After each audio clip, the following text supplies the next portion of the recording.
Good afternoon, everyone. Well, the deep freeze lessens this week. That is the plus. Now, we're going to be tracking towards the end of the week, Friday, a clipper system, bringing a little bit of light snow with it. But the bigger deal is what is behind it.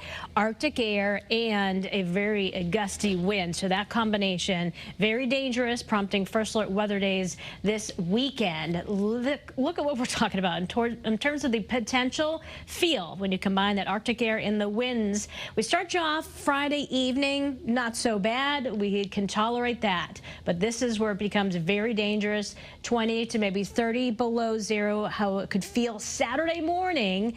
A little improvement, but still sub-zero feel throughout the day. And then 15 to 25 degree feels like temperatures below zero for Sunday morning. So staying in and enjoying the Super Bowl sounds great. All right, well, we do have that clipper system coming in Friday, but it's not until the late evening hours. We're still trying to nail down the exact timing, but that shows after the evening commute, so that would be better news in terms of travel. But Friday night, a little light dose of snow comes through. A slick spot can't be ruled out. And a few little flurries, a snow shower can't be ruled out Wednesday early morning before sunrise. Otherwise, we are enjoying sunshine. Winds are it's 29 degrees. We do have a little bit of a breeze at times, so we'll be feeling slightly cooler. So far, no temperatures yet above freezing, but there is that chance. Of course, it won't be feeling that way, but the key is the air temperature just needs to get above freezing so we can get a little bit of melting. Feels like it's in the teens and 20s. So if you're taking the pup out for a walk today, they still need to be bundled up. Short trips outside, still going to be feeling in the 20s, despite what that thermometer might say.